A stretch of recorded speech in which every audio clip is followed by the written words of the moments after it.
सच्चिदानंद हैं, तो निर्विकार पर क्या बनेगा? इसलिए निर्विकार पर विकार का ऊपर से रंग लगाकर फिर सारा संसार खड़ा किया जाता है। समझ गए ना? तो आवरण हुआ ये, और फिर आवरण के बाद सब कुछ बनाया गया। इसका नाम विक्षेप है, इसका नाम विक्षेप है। दो धर्म माया के हैं, आवरण और रचना, और दो धर्म परमात्मा के हैं, अस्तित्व देना इस आवरण को भी और इस खेल को भी जो बना है, और इसको प्रकाशित करना, इसमें जान देना, इसको स्फूर्ति देना। तो सत्ता और स्फूर्ति ये सब परमात्मा से सब में है, और आवरण और इसके बाद रचना ये सब माया की है, ये सब माया की है। दो धर्म परमात्मा की और दो धर्म माया के मिलकर संसार बना। इसका नाम ब्लैक एंड व्हाइट है। संसार का नाम क्या है? Black and white. तो व्हाइट तो परमात्मा है, और ब्लैक इसके ऊपर माया है, और बीच में संसार है। इसका नाम क्या है? Black and white. असली टेलीविजन यही है। रंगीन टेलीविजन तो आपको पता ही है, बाद में आया है। पहले कौन सा टेलीविजन था?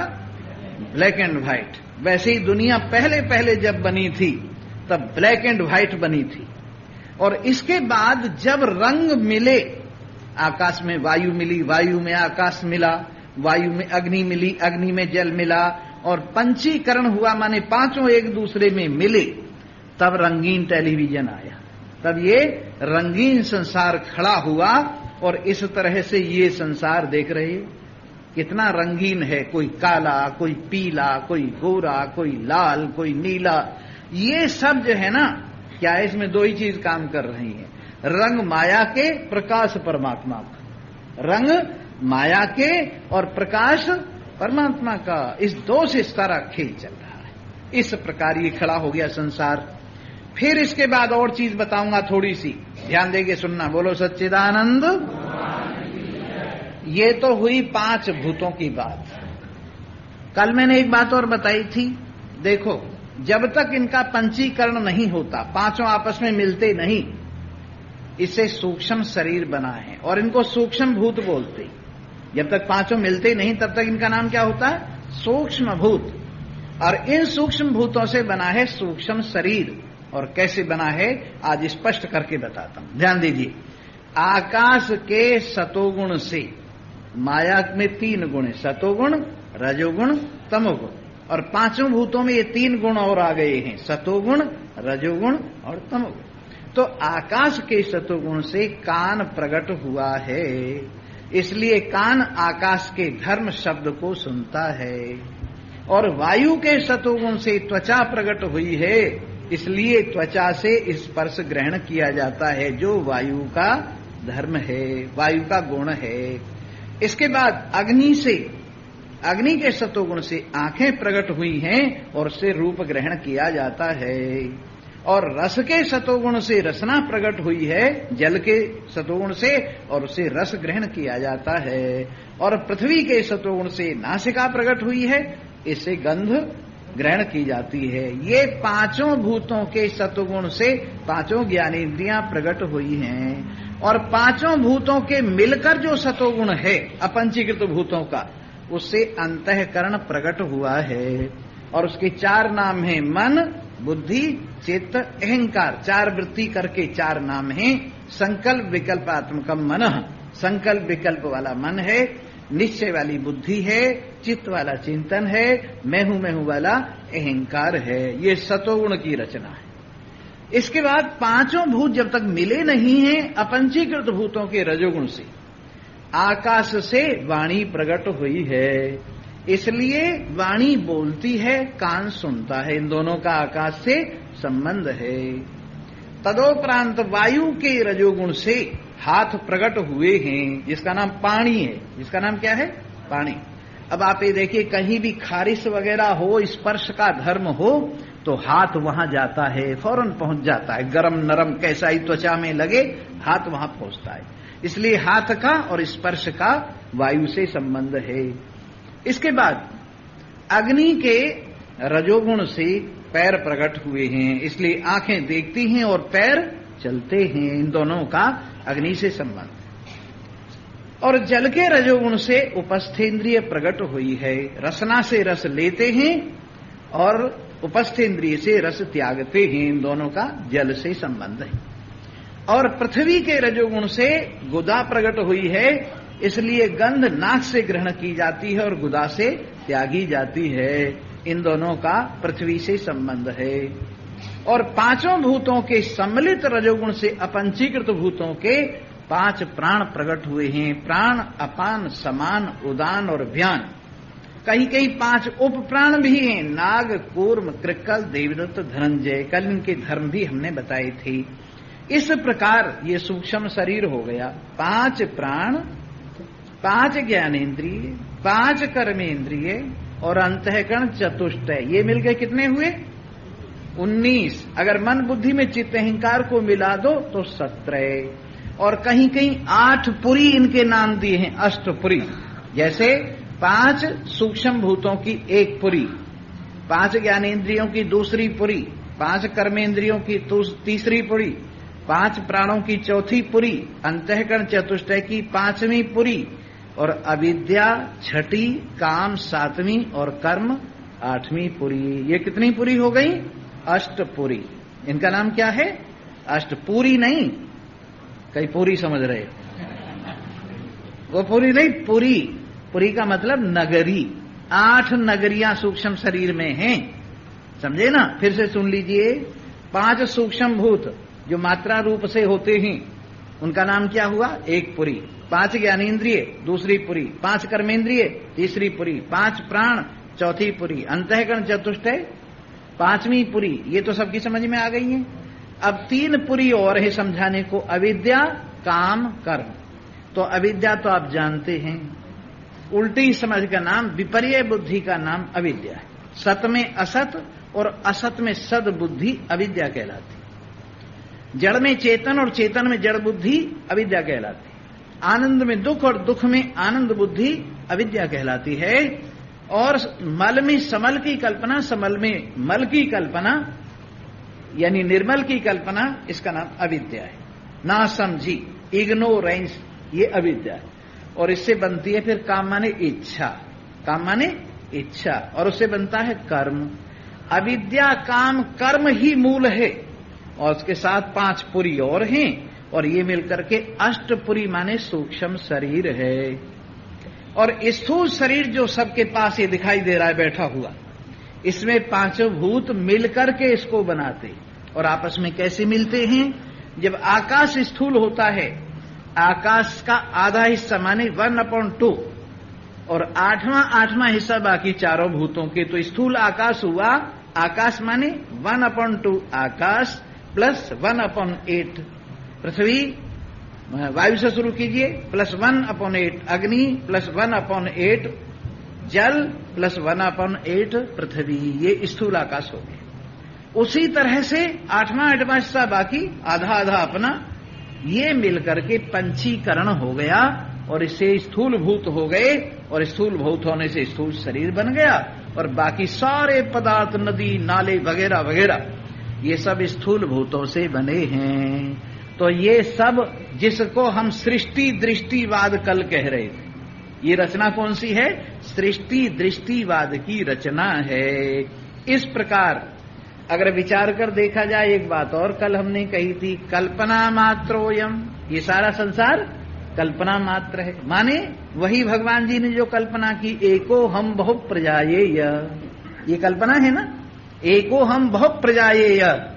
तो उससे आकाश, वायु, अग्नि, जल, पृथ्वी, पूरा संसार प्रकट हुआ। तो इसके मूल में क्या चीज है? कल्पना। तो सारा संसार क्या हुआ? इतना बना के, वहां तक बना के नीचे से एक ईंट खींच दी, सारा महल धड़ाम। इस प्रकार ये संसार है। आइए, तो जब ये बात समझ में आ जाती है जिज्ञासु के कि संसार परमात्मा की कल्पना है, स्वप्न की तरह से है, और मैं आत्मा हूं, मेरे सिवाय जो कुछ भी प्रपंच है, माया से लेकर पृथ्वी तक सारे का सारा अनात्म प्रपंच है, जब ये समझ में आ जाती है तो फिर चुप हो जाता है। जिसकी समझ में आ गई वही चुप हो गया, जिसकी समझ में आ गई वही शांत हो गया, जिसकी समझ में आ गई वही शांत हो गया, जिसका पेट भर गया वही खा के चला गया। और जो भूखा है ना, वो बैठा है, उसके लिए खाना चाहिए। और जिसका पेट भर गया वो हरिओम तत्सत। आपने देखा है ना, 2 बार हाथ धोते हैं, खाने से पहले हाथ धोते हैं, खाने से पहले हाथ धोते हैं। और पानी कहां छिड़कते हैं? ऐसे छिड़कते हैं। खाने से पहले हाथ धोने के बाद पानी यूं छिड़कते हैं। जमीन पवित्र हो जाए, इसके ऊपर पत्तल वगैरह रखी जाए, खाना रखा जाए। इस तरह से पता लगता है कभी इन्होंने खाना नहीं खाया। हाथ धोने से पता लगता है। और एक बात और होती, जब भोजन कर लेते हैं, जब फिर हाथ धोते हैं तो जमीन पे पानी नहीं छिड़कते, मुंह पे हाथ फेरते हैं, पेट पे फेरते हैं। पता लगता है कि हाँ, तृप्ति हो गई। तो वैसे ही 2 तरह के हाथ धोए हुए आदमी हैं। एक तो भगवान से बिना मिले ही हाथ धोए बैठे, और उनसे पूछो क्या हाल है, बड़े दुखी हैं। क्यों? भगवान जी नहीं मिले कि हाथ धोए बैठे हैं उनसे। और एक भगवान जी से जो मिल गए हैं, वो भी हाथ धोए बैठे हैं और आराम से बैठे हैं। क्या हाल चाल है कि काम हो गया? काम हो गया।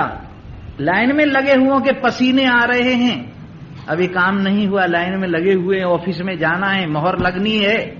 और जिनकी मोहर लग गई वो हवा में बैठे हुए हैं, कहने लगे क्या हाल चाल है, मौज हो गई। समझे ना? तो लाइन में जो लगे हुए हैं और जिनको अभी मोहर नहीं लगी, अभी वो बेचारे पसीने पसीने हुए पड़े हैं। तो हमें पता लग जाता है कि ये हाथ तो धो रहा है, पर इसके हाथ वैसे धुले हुए हैं अभी। और जिसने पूरे हाथ धो लिए उनकी हालत सुनो। कबीरा भला हुआ। एक आध भजन वजन सुनने से जरा थोड़ा सा थकान दूर हो जाएगी, हैं? सुनो। कबीरा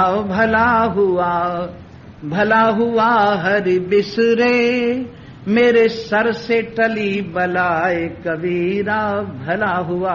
हाथ धो लिए, मिल गई भगवान जी, एक हो गए। कबीरा भला हुआ हरि बिसरे, मेरे सर से टली बलाए। कबीरा भला हुआ।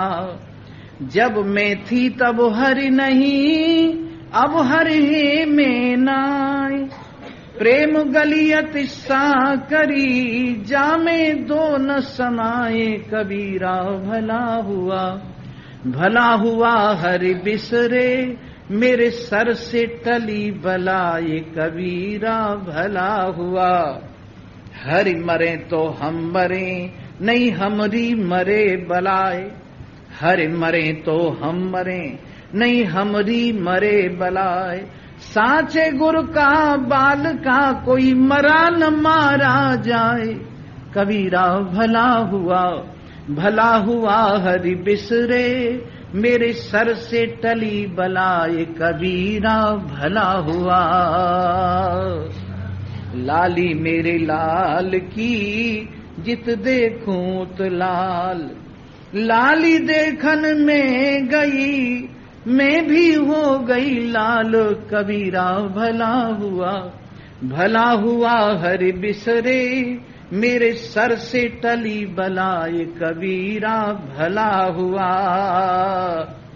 बहुत दिनों मैंने रटा, कहा राम ही राम। बहुत दिनों मैंने भजा, कहा राम ही राम। अब मेरा राम मुझको भजे, मैं करूं आराम। अब मेरा राम मुझको भजे, मैं करूं आराम। कबीरा भला हुआ हरि बिसरे, मेरे सर से टली बलाए। कबीरा भला हुआ। जिन नैनन प्रियतम बसे, पर छवि कहाँ समाए। भरी सराय कबीर लख, कोई पथिक उबरो जाए। कबीरा भला हुआ हरि बिसरे, मेरे सर से टली बलाए। कबीरा भला हुआ। जिनके काम बन गए, जिन्होंने अपने प्रियतम को प्राप्त कर लिया, जिन्होंने अपने आप को समझ लिया, वो निश्चिंत हो गए। उनका रोना धोना, कहना सुनना, गिल्ला शिकवा सब बंद। और जिन बिचारियों के प्रीतम परदेश बसत हैं, वो बिचारी रो रो के आंगन भर रही और चिट्ठियां लिख रही हैं। काहू के पिया परदेश बसत हैं, वो लिख लिख भेजे पाती। पर मेरे पिया मेरे ही में बसत हैं, नहीं कहीं आती जाती, नहीं कहीं आती जाती। तो जिन्होंने अपने आप में ही अपने प्रियतम को अनुभव कर लिया है और इस चक्कर में नहीं है कि चलो स्वामी जी आप कभी वृंदावन गए हो? मैंने कहा क्यों, क्या बात हो गई वहां?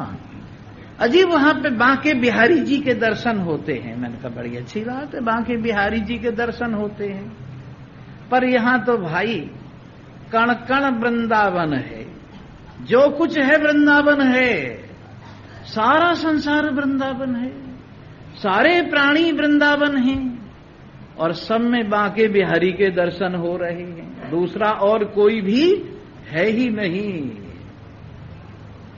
जिनको बांके बिहारी सिर्फ वृंदावन में ही दिखते हों वो जाएं, उनसे हमें क्या लेना देना।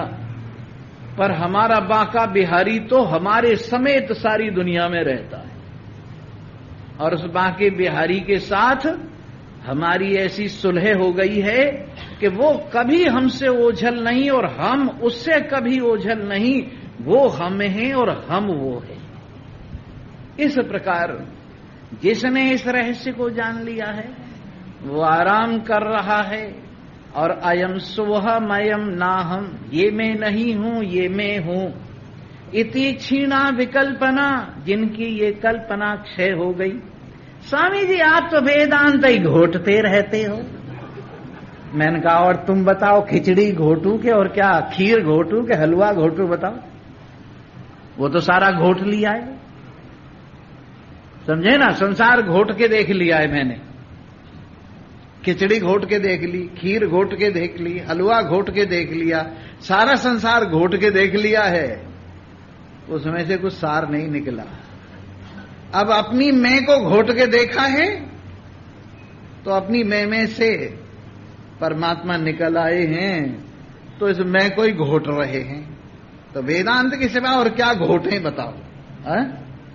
अपनी चीज धुन रे धुनिया अपनी धुन, धुन रे धुनिया अपनी धुन, अपनी धुन का पाप न पुण्य। अब दूसरे की धुनने जाओ तो पाप और पुण्य लगता है। क्यों जी आप इस तरह से क्यों देख रहे हैं? मैंने कहा और बता दो किस तरह से देखें। अब उन्होंने बता दिया इस तरह से देखा करो। फिर हमने उस तरह से देखना शुरू कर दिया। एक फिर बोले आप इस तरह से क्यों देख रहे हैं? मैंने कहा अजीब बात है यार, लोग अपनी तरफ देखने ही नहीं देते। तो फिर हमने सोचा तुम अपनी तरफ ही देखो, चाहे किसी तरह से देखो। लोगों की तरफ देखने से हर एक बुरा मानता है। जिसकी तरफ देखो वो यूं कहता है आप इस तरह से क्यों देखते हैं? तो हमने कहा ठीक है, अब हम किसी तरह से नहीं देखेंगे, अब हम अपने को देखें, अब हम अपने को देखें। तो इस तरह से हमने देख लिया है सारा खेल। अब से थोड़ी जन्म जन्मांतर से देख रहे हैं। और इस भूसी को धुनते धुनते धुनते धुनते, भूसी जानते हो ना? अरे ये जो धान का छिलका, इसमें से चावल निकाल लिया गया, बाकी रह गई भूसी। इस भूसी को धुनते धुनते, कूटते कूटते, कूटने वालों के मूसल और ओखलियों का सत्यानाश हो गया। उसमें से कुछ नहीं निकला, उसमें से कुछ नहीं निकला। वैसे ही ये संसार, इसमें से सार सार संतों ने खाया और बाकी सब ने शोर मचाया। सार सार संतों ने खाया और बाकी सब ने शोर मचाया। मक्खन मक्खन मीरा खा गई, समझे ना? और छाछ पे सबने शोर मचाया। छाछ रह गई, संसार छाछ पे पागल हुई पड़ी। इसलिए सार वस्तु अपना आत्मदेव, अपना प्रियतम, अपना सार सर्वस्व, अपना जीवन रस, अपना आत्मा। एक दफा ऐसा हुआ, जुगनू था एक जुगनू। जुगनू जानते हो ना? कहीं कहीं उसको पटवीजना बोलते, जुगनू को। उसकी पूंछ में रोशनी होती है, उसकी पूंछ में रोशनी होती है। तो बड़े प्रेम से जुगनू घूम रहा था और अपनी पूंछ की रोशनी को चमका रहा था, इधर उधर इधर उधर। एक पतंगा मिल गया। पतंगा कहने लगा, क्यों आतिश मगरूर, क्यों आतिश बेसूद पे मगरूर है जुगनू। जरा सी आंच ले रहा है, आग ले रहा है, रोशनी ले रहा है। क्यों आतिश बेसूद पे मगरूर है जुगनू, मंजिल से पतंगे की बहुत दूर है जुगनू। तू जानता है कैसे जला जाता है? तुझे पता है परवाना कैसे जलता है? परवाने की मंजिल से बहुत दूर है जुगनू, क्यों आतिश बेसूद पे मगरूर है जुगनू। तू जानता है कैसे जला जाता है? हंसकर उसने कहा जुगनू ने, अल्लाह का सौ शुक्र है परवाना नहीं मैं, जलने के लिए गैर का दीवाना नहीं मैं। अब तू जलने के लिए किसी दूसरी शमा को ढूंढता फिरेगा, कहीं किसी का दूसरे का दीपक जल रहा हो वहां जलूं। मेरी छोटी सी अग्नि है तो घर की, मेरी अपनी तो है। जिसे तू बेसूद बेकार कह रहा है वो मेरी छोटी सी पूंछ वाली अग्नि अपनी तो है, और तू जलने के लिए दीपक या शमा जो ढूंढ रहा है कहीं अड़ोस पड़ोस में ढूंढ रहा है। इसलिए मैं इस बात के लिए गुलाम नहीं हूं। इसलिए ये जो अहम ब्रह्मास्मि, अहम ब्रह्मास्मि स्वामी जी की अपनी रोशनी तुम्हारी सबकी है, पर तुम समझो ही ना तो क्या करूं। अब मैं अपनी बताऊंगा जब तुम अपनी नहीं समझ रहे। ये जो हमारी अपनी रोशनी है अहम ब्रह्मास्मि की, इसको देख के यूं कह रहे हो तुम्हें क्या पता स्वामी जी भगवान जी पे कैसे आहुति दी जाती है, बलिदान हुआ जाता है। तुम्हें क्या पता फलानी देवी पर कैसे बलिदान हुआ जाता है, फलाने देवता पर कैसे बलिदान हुआ जाता है। मैंने कहा भाई हमारे तो घर का ही देवता है, तुम किसी पर बलिदान होते फिरो तो होते फिरो, हमारा तो अपना ही अहम ब्रह्मास्मि का बात भाव है। इसलिए मेरे मित्रों समझोगे तो सही, परंतु धीरे धीरे समझोगे। जब अपने ही घर में खुदाई है तो गैर को सिजदा कौन करे। जब अपने ही घर में खुदाई है तो गैर को सिजदा कौन करे। इसलिए मेरे मित्रों ज्ञानवान ये मैं हूं ये मैं नहीं, उस चक्कर से छुट्टी पा गया, समझ गया सब कुछ मैं ही हूं। सर्वं खलविदं ब्रह्म, ये चराचर जगत एक ब्रह्म ही है और वो ब्रह्म आत्मा में हूं। सर्वम आत्मेति निश्चित्य, सब कुछ आत्मा ही है ऐसा निश्चय करके। तूष्णीभूतस्य योगिनः, जो योगी चुप हो गया है, जिसके सारे विकल्प निवृत्त हो गए हैं, जिसकी वासना क्षय हो गई है, जिसके मन का सत्यानाश हो गया है और वासना क्षय हो गई है, अब वो मस्त राम आत्मा राम करे तो ठीक है, न करे तो ठीक है, सोए तो ठीक है, जगे तो ठीक है। क्यों स्वामी जी आप हर वक्त लेटे ही रहते हो? मैंने कहा और क्या बंदूक चलाऊं? महात्मा का तो काम यही है, सुबह को कथा सुना दी और अपने आप को समझ लिया समझा लिया, हरिओम तत्सत, और तोप चलाए महात्मा की, बंदूक चलाए महात्मा की, सड़क पे भागी फिरे महात्मा, क्या करे बताओ। इस प्रकार से कोई कोई इस बात को समझता है कि जिसका काम पूरा हो जाता है उसके बाद वो लेटे तब ठीक, बैठे तब ठीक, शरीर की प्रारब्ध जैसी हो वैसी ही ठीक। लेकिन जो अभी समझा नहीं है वो बेचारा डामाडोल रहता। अधजल गगरी छलकत जाए, अधजल गगरी छलकत जाए। जो गगरी भरी नहीं है वो छलकती, लेकिन जब गगरी भर जाती है फिर छलकने की बात ही नहीं रहती है। आओ एक भजन सुनो और अपने अपने घर आराम से जाओ।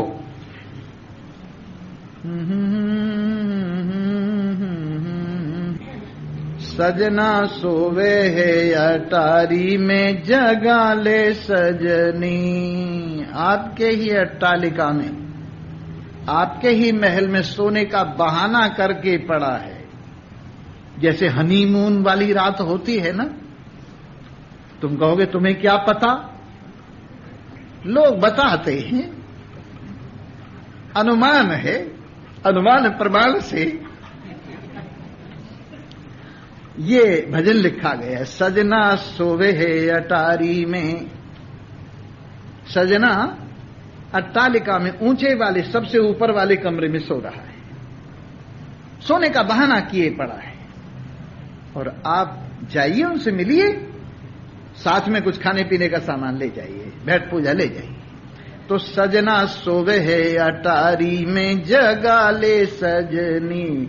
सजना हनीमून वाली रात की बात है, मिलने वाली रात की बात है, जिस दिन मिला जाता उस दिन की बात है। सजना सोवे है अटारी में, जगा ले सजनी, जगा ले सजनी, हो जगा ले सजनी। सजना सोवे है अटारी में, जगा ले सजनी। या वरना के हाथ नहीं है, हाथ बिना करे सारी करनी, ये हाथ बिना करे सारी करनी। वरना सोवे है अटारी में, जगा ले सजनी। वरना सोवे है अटारी में, या वरना के चरण नहीं है, और चरण बिना मापे सारी धरनी। चरण बिना मापे सारी धरनी। वरना सोवे है अटारी में, जगा ले सजनी। सोवे नहीं सजना सोता सा दिखे, सोवे नहीं सजना सोता सा दिखे। भानु छिपा जो हो रजनी। वरना सोवे है अटारी में, जगा ले सजनी। वरना सोवे है अटारी में।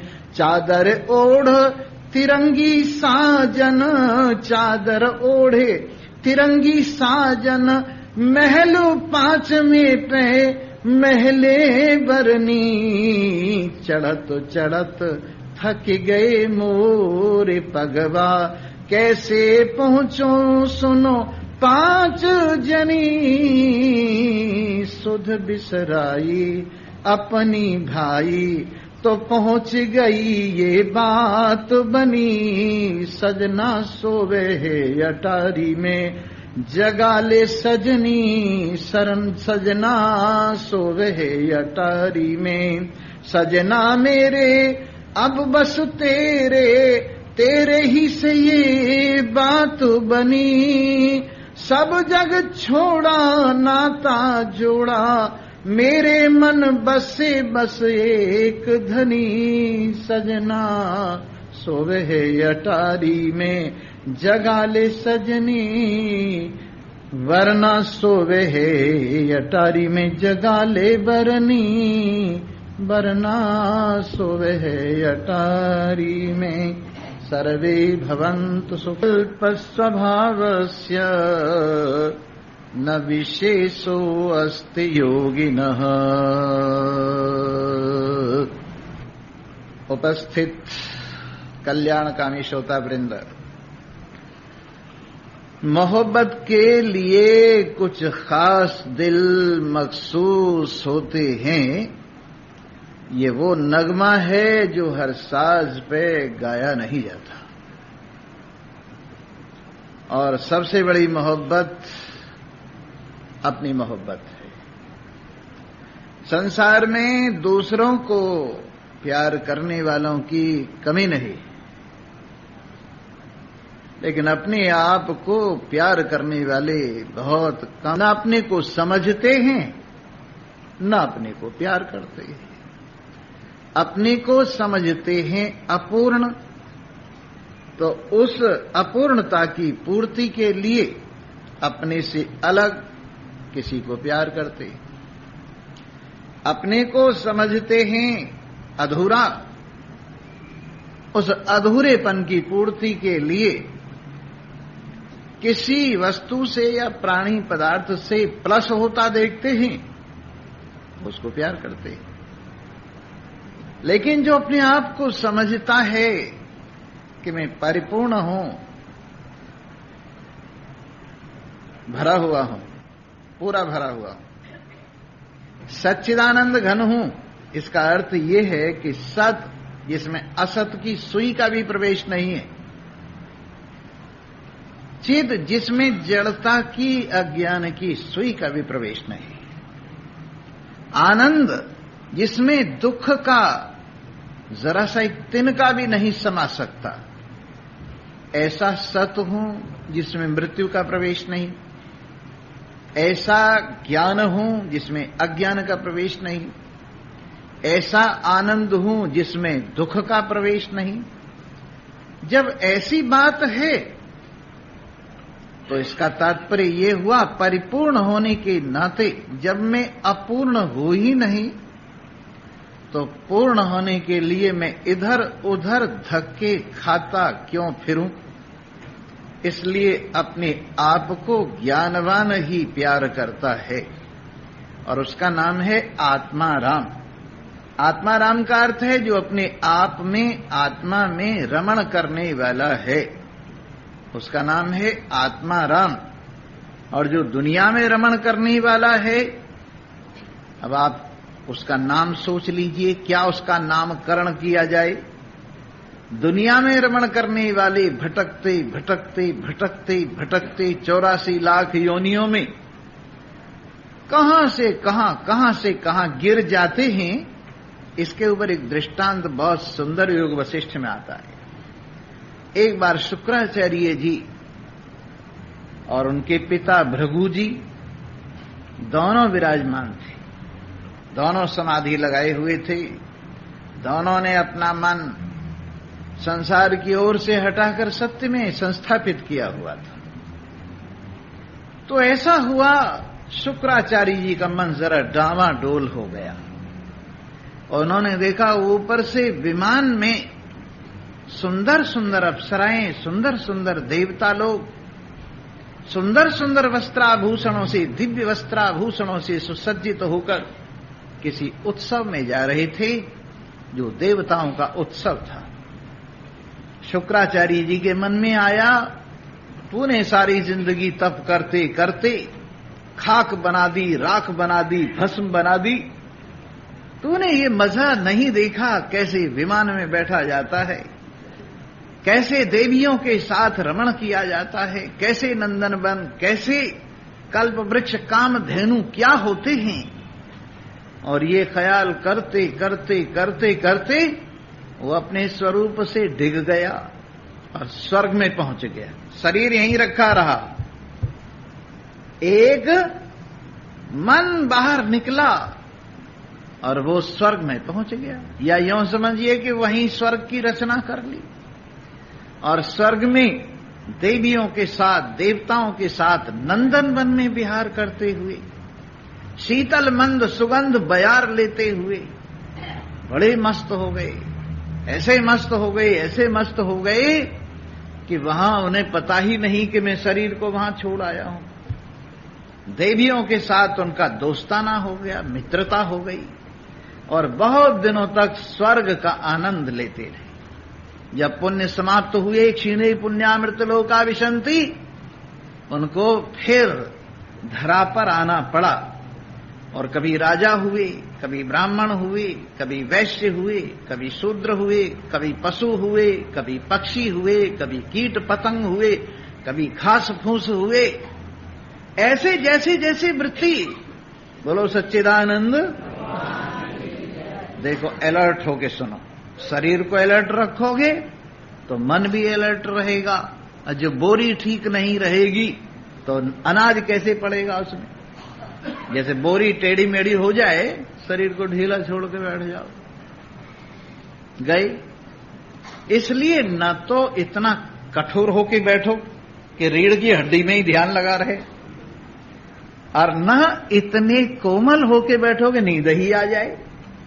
बीच में बैठो जिससे शरीर को भी कष्ट न हो, मन भी जागता रहे और आराम से ये जो हम पदार्थ ले रहे हैं इसको अंदर आने देने, ये बाहर जाने की चीज नहीं।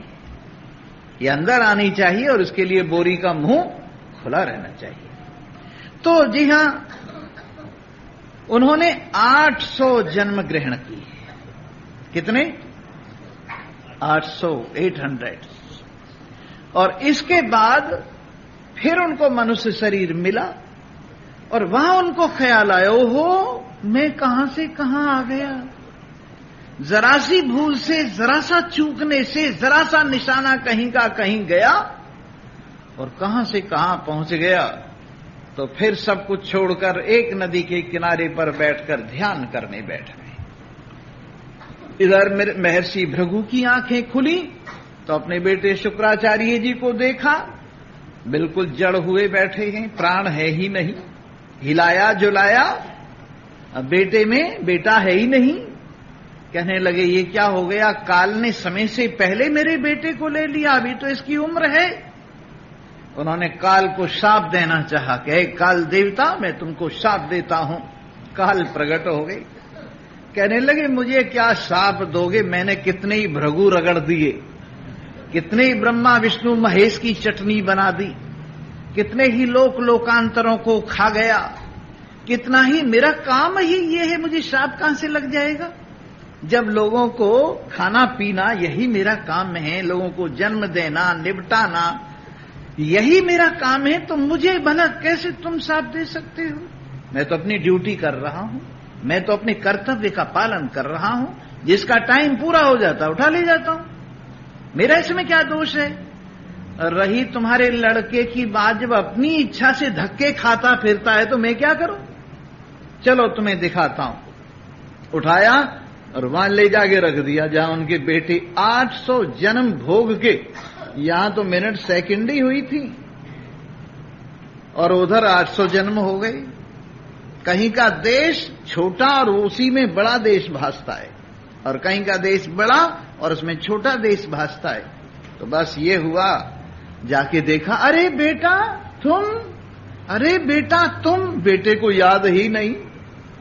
फिर उन्होंने योग शक्ति से उनकी स्मृति को वापिस किया, एक के बाद एक, एक के बाद एक के बाद एक, जैसे जल्दी जल्दी रील घूम जाती है ना, दो तरह से रील चलती है, एक धीरे धीरे और एक जल्दी भी चलती है। तो जल्दी जो उल्टी रील घूमी तो उन्होंने 800 जन्म देखे और फिर 800 जन्मों के संस्कारों को पार करके अपने शुक्राचार्य शरीर में जब आए, शुक्राचार्य जी की स्मृति आई, अरे पिताजी आप कहां, लंबी दंडवत की, बेटा तुम्हें लेने आया हूं मैं, तुम यहां कहां चले आए। उन्होंने कहा पिताजी मैंने ये 800 जन्म क्या देखे। बेटा ऐसा ही होता है, चलो अभी तुम्हारे शरीर में उसमें तुम्हारा समय बाकी है। वो शरीर छोड़ा और फिर चेतना वापस आई और उस शरीर में फिर से जागृति हुई और शुक्राचार्य जी ओम नमः शिवाय कह के फिर उठ खड़े हुए। तो जरा सी देख लीजिए, जरा सी भूल से ऐसा हो जाता है, जरा सी भूल से ऐसा हो जाता है। इसलिए ध्यान दे के सुनिए, समझिए। परंतु जब बात समझ में आ जाती है ना, तो मन के पंख कट जाते हैं, वासना की मां मर जाती है, चिंतन शांत हो जाता है और फिर न कहीं आना रहता है न कहीं जाना रहता है। जब स्वप्न से आदमी उठ जाता है तो स्वप्न का संसार कहीं भी नहीं, जब तक उठता नहीं है स्वप्न का संसार भासता रहता है। तो वैसे ही ये संसार स्वप्न का संसार है। और स्वप्न का संसार कब तक दिख रहा है, जब तक हम जागे नहीं हैं, और जब जाग जाएंगे न हम न तुम, दफ्तर गुम। इस प्रकार से जिसने इस रहस्य को समझा है, अपने आप को, बात चल रही थी अपने आप को प्यार करने वाले पूर्ण होते हैं और जो दूसरों को प्यार करते हैं वो अपूर्ण होते हैं। अपने आप को सर्वव्यापक, सर्वाधिष्ठान, सर्वाधार, सबका आत्मा अनुभव करने वाले पूरे होते हैं। मर के तो सभी पूरे होते हैं, अरे जीते जी पूरापन अनुभव करना चाहिए। स्वामी जी वो आपका जो था नहीं कथा सुनने वाला चेला, मैंने कहा हाँ वो पूरा हो गया। मैंने कहा बड़ी दुख की बात है, उसे जीते जी पूरा होना चाहिए था, मर के पूरा हुआ वो।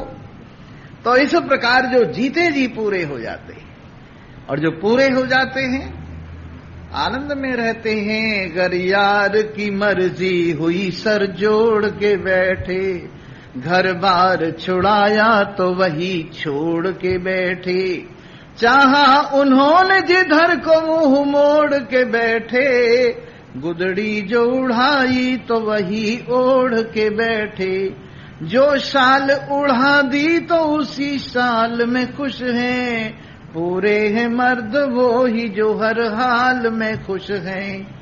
दुकान पे कहा सोने को वो हाट में सोए, रस्ते में कहा सोने को वो बाट में सोए, घर खाट बिछाने को मिली खाट में सोए, जो टाट बिछाने को मिली टाट में सोए, जो खाल बिछा दी तो उसी खाल में खुश हैं, पूरे हैं मर्द वो ही जो हर हाल में खुश हैं।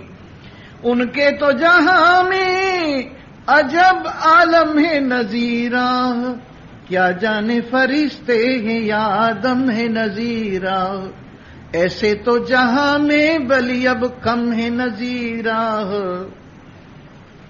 ऐसे तो जहां में बली अब कम है नजीरा, हर आन में हर बान में खुर्रम है नजीरा, रखो उन्हें जिस ढाल में उसी ढाल में खुश हैं, पूरे हैं मर्द वो ही जो हर हाल में खुश हैं। बोलिए, आपको सिर्फ एक शहर में जाके खुशी चाहिए कि हर वक्त खुशी चाहिए? अजी वृंदावन में जो शांति है वो कहीं नहीं है। लेकिन वृंदावन का तुम्हारा प्रारब्ध नहीं हो तो फिर दुखी होते फिरोगे। अरे मैं तुम्हें हर शहर में शांति, कोई शहर में रहो, यहां तक कि कोई नरक भी हो तो भी शांति शांति। काहे के नरक नरक मन से, नरक मन से, मन शांत हो, मन ठिकाने हो तो हर जगह स्वर्ग, हर जगह आनंद, और मन बेठिकाने हो तो हर जगह नरक है। हमने महलों में नरक देखा, हमने राजगद्दियों पे नरक देखा, हमने बहुत जगह पर स्वर्ग में नरक देखा, और हमने झोपड़ियों में स्वर्ग देखा, सड़क के किनारे स्वर्ग देखा। क्योंकि स्वर्ग किसी जगह पर नहीं है और नरक किसी जगह पर नहीं है। जगह पे तो बाद में बनता है, पहले मन में आता है, पहले मन में आता है। अगर मन शांत है तो हर जगह स्वर्ग ही स्वर्ग है, आनंद ही आनंद है। जैसे सावन में अंधा हो गया एक आदमी, उससे पूछा भाई क्या हाल है, कि हरियाली हरियाली। जैसे सावन के अंधे को हरियाली ही हरियाली है, वैसे ही प्रेम में मस्त हुए को आनंद ही आनंद है, कहीं ले जाओ। और जो बेचारा हर वक्त सर्दी गर्मी और बरसात पर रोना आया, रोनी सूरत को हर एक बात पर रोना आया। जो ठंड ज्यादा पड़ गई, हे भगवान तेरा सत्यानाश हो जाए, इतनी ठंड डाल दे, ठंड में भी रोते हैं।